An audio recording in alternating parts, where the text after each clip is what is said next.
नमस्कार दोस्तों, एक बार फिर से आपका स्वागत है। सबसे पहले तो मैं आप लोगों को बधाई देना चाहता हूं और देश की पूरी जनता को, पूरे हिंदुस्तान के लोगों को बधाई देना चाहता हूं कि एक नौजवान खिलाड़ी ने, एक 23 साल के नौजवान खिलाड़ी ने देश का नाम रोशन किया है, देश का नाम पूरी दुनिया में ऊँचा किया है और देश के लिए गोल्ड मेडल जीता है। जी हाँ, मैं बात कर रहा हूँ नीरज चोपड़ा की। और नीरज चोपड़ा जी को भी मैं बधाई देना चाहता हूँ अपने वीडियो के माध्यम से, और उनसे कहना चाहता हूँ कि हमें आप पे गर्व है, पूरे देश को आप पे गर्व है। आज जो ख्याति आपने दिलाई है हिंदुस्तान को, उसको कभी जो है हिंदुस्तान सदैव आपका ऋणी रहेगा। हम आपके उज्जवल भविष्य की कामना करते हैं। अभी तो जर्नी स्टार्ट हुई है। और दोस्तों, मैं आपसे एक चीज़ पूछना चाहता हूं कि ये नीरज चोपड़ा, आज जो नाम पूरे देश के बच्चे बच्चे की ज़ुबान पर है, सिर्फ खेल प्रेमी ही नहीं, हिंदुस्तान के बच्चे बच्चे की ज़ुबान पर ये नाम है, तो क्या इस नाम को पहले भी लोग इस नाम को जानते थे? कल से पहले भी ये नाम लोगों को पता था कि हाँ, इस नाम का कोई बंदा है? ये अचानक से कहाँ से आ जाते हैं ये लोग? तो इसके पीछे जो है जो कहानी है, इसके पीछे 10 हो सकता है कई लोग इस नाम को जानते हो, क्योंकि इनका इतिहास ये आज का वो नहीं है। ये पिछले 2016 से न जाने इन्होंने कितने मेडल जीते। अगर मैं आपको बताऊं कि इन्होंने अपना पहला मेडल 2016 में जीता था, जो कि एक सिल्वर मेडल था एशियन जूनियर चैम्पियनशिप में। और उसके बाद 2016 से लेके और 2020 तक ये इनका 6ठा गोल्ड मेडल है। मतलब अभी तक नीरज चोपड़ा 6 गोल्ड मेडल और 1 सिल्वर मेडल जीत चुके हैं। लेकिन ये जो ख्याति मिली है, ये जो पहचान मिली है, ये जो नाम बच्चे बच्चे की ज़ुबान पे आया है, ये ओलंपिक के गोल्ड मेडल के वजह से आया है। कल से ही मैं इस नाम को पूरी बच्चे बच्चे की ज़ुबान पे सुन रहा हूँ। तो इसका मतलब ये नहीं है कि सिर्फ ये ही इनकी अचीवमेंट है। वो जो अचीवमेंट है उनको आप कम नहीं आंक सकते, वो भी बहुत बड़ी अचीवमेंट थी।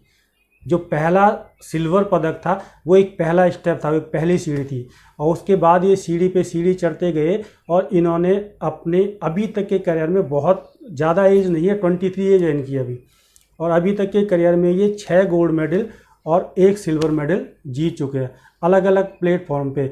Asian game, Asian junior championship, world junior championship, south Asian games, Commonwealth games and अभी ये जो है ओलंपिक गेम में। तो दोस्तों, ये अचानक से नहीं होता सब कुछ। इसके पीछे एक दिन की तैयारी के पीछे 5 या 10 मिनट की कोई प्रतियोगिता होती है, कोई खेल होता है, इसके पीछे न जाने कितने सालों साल की मेहनत का नतीजा होता है। ये 2016 से तो मैं आपको बता रहा हूँ कि इन्होंने गोल्ड मेडल जीतना या सिल्वर मेडल जीतना स्टार्ट किया, लेकिन ये तैयारी कब से कर रहे होंगे शायद यही बता सकते हैं, या इनके कोच, इनके मेंटर जो इनको जानते होंगे वो बता सकते हैं। 2016 से तो इन्होंने जीतना शुरू किया है। हो सकता है उससे भी 5-10 साल पहले से इन्होंने अपनी प्रैक्टिस करना, अपने ये सारे अपने आप को डिवोट किया होगा इस खेल में। हमें सिर्फ आज का नीरज चोपड़ा दिखता है कि 23 साल का एक नौजवान, इसने भाई गोल्ड मेडल जीत दिया। उसके पीछे की कहानी शायद हमने कभी, ज़्यादातर लोग जानने की कोशिश भी नहीं करते। ये मैंने आपको बताया कि ये इनकी जर्नी है। और एक चीज़ मैं इनका अचीवमेंट बताऊं कि जब ये 12-13 साल के थे तो इनका वेट कहते हैं कि 90 kg वेट था इनका। बहुत ओबेसिटी के शिकार थे। उसके बाद इन्होंने एक per day 24-24 kilometre, 25-25 kilometre cycling करके अपने वेट को मेंटेन किया। तो इसके पीछे जो है बहुत बड़ी मेहनत होती है। हम सिक्के का सिर्फ एक पहलू देखते हैं, हम सिर्फ सक्सेस को देखते हैं। लोग आपको आपकी सक्सेस के नाम से जानते हैं, लेकिन आपने वहाँ तक पहुँचने के लिए जो स्ट्रगल किया है, जो पसीना बहाया है, वो जो है बहुत मायने रखता है। और स्पोर्ट्समैन की जो स्पिरिट होती है, मैं उसके बारे में आपसे कहूँ कि कैसे करते हैं ये लोग, कैसे वो 10 साल 15 साल से प्रैक्टिस करते करते पसीना बहाते हैं, उस पेन को कैसे भूल जाते हैं। क्योंकि इनके दिमाग में इनके मेंटोर, इनके कोच सिर्फ एक चीज़ इनको विजुलाइज करवाते हैं, बार बार विजुलाइज करवाते हैं। जो 5 मिनट का जो सेलिब्रेशन होता है ना, जो मेडल डे होता है, जो जिस टाइम पे आपके देश का नेशनल एंथम बज रहा हो और आपको सबसे टॉप पोजीशन पे आपके गले में गोल्ड मेडल डाला जा रहा हो, वो मोमेंट आपको बार बार रियलाइज़ करवाया जाता है, वो मोमेंट आपको बार बार विजुलाइज करवाया जाता है। और उस मोमेंट को आप बार बार जीते हो, न जाने कितनी बार नीरज चोपड़ा ने उस मोमेंट को जिया होगा अपनी लाइफ में। इन 10 सालों की जर्नी में, 10-15 सालों में जब वो प्रैक्टिस कर रहे होते हैं इस दिन तक पहुंचने के लिए कि ओलंपिक में सबसे बड़ा प्लेटफॉर्म है, सबसे बड़ा गेम है, तो यहाँ पर इस सेलिब्रेशन तक पहुंचने के लिए इस दिन को उन्होंने न जाने अपनी लाइफ में कितनी बार विजुलाइज किया होगा, कितनी बार इस दिन को जिया होगा, तब जाके वो यहाँ तक पहुँचे हैं। और इस विजुलाइजेशन की वजह से जो पेन उनको उस टाइम पे हुआ होगा, प्रैक्टिस के दौरान भी मन करता है कि नहीं, जो टाल मटोल वाली चीज़ें होती है वो इसीलिए नहीं कर पाता आदमी क्योंकि उसके दिमाग में क्लियर विजन है कि मुझे उस जो 5 मिनट का सेलिब्रेशन है ना, उस सेलिब्रेशन का जो प्लीजर है वो बहुत बड़ा हो जाता है। और ये फिर पेन छोटे छोटे लगते हैं कि यहाँ जाना है, वहाँ घूमना है, ये इंजॉय करना है, ये सारी चीज़ें फिर छोटी लगने लग जाती है उस प्लीजर को अचीव करने के लिए, क्योंकि उस प्लीजर को ये बार बार अपने माइंड में विजुलाइज करते हैं, बार बार विजुलाइज करते हैं। तो ये यहाँ जो कल का जो अचीवमेंट है उसके पीछे जो है सीढ़ी दर सीढ़ी, परत दर परत इन्होंने बहुत मेहनत करी है, बहुत मेहनत से यहाँ तक पहुँचते हैं। इतना आसान नहीं होता कोई भी चीज़।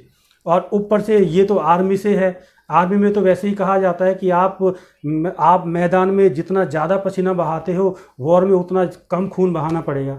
तो ये जो 5 मिनट का गेम है वो स्ट्रेस तभी कम हो पाएगा जब आप 10-15 सालों से लगातार उसमें प्रैक्टिस करते हैं, लगातार उसमें जो है अपना 100% देते हैं, हर बार उसको विजुलाइज करते हैं। तो कहने का मतलब ये है कि जो छोटे तो नहीं कह सकते उनको, वो भी अचीवमेंट बहुत बड़ी थी, लेकिन हाँ, ओलंपिक को एक वर्ल्ड लेवल पे, एक इंटरनेशनल लेवल पे माना जाता है, तो ये बहुत बड़ा गेम है, इसलिए हमें ये अचीवमेंट बहुत बड़ी लगती है। जितना बड़ी अचीवमेंट होगी, जितनी बड़ी अचीवमेंट होगी उतने बड़ा सेलिब्रेशन होगा, उतनी बड़ी सक्सेस होगी। लेकिन मेरा सिर्फ ये होता कि एक एनएलपी कोच और एनएलपी के पॉइंट ऑफ व्यू से मैं ये बताना चाहता था कि किस तरीके से एक स्पोर्ट्समैन को बार बार उस मोमेंट को विजुलाइज किया जाता है, वो अपने मन में उस मोमेंट को न जाने कितनी बार जीता है और उसी वजह से जो है उसके लिए वो तैयार होता है।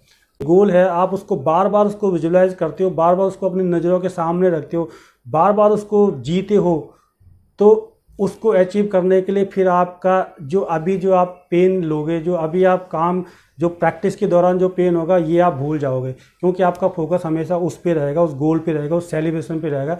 वो बहुत ही प्राउड मोमेंट होता है जब आपको लोग इतना अप्रिशिएट करते हैं, आपके देश की जनता, आपके देश के लोग, बड़े बड़े लोग, सारी दुनिया आपको अप्रिशिएट करती है, उस पर फोकस होता है। तो ये बहुत बड़ा प्राउड मोमेंट होता है। एक बार फिर मैं नीरज चोपड़ा जी को बधाई देना चाहता हूं और आशा है आपको ये वीडियो अच्छा लगा होगा। थैंक्स फॉर वॉचिंग, धन्यवाद।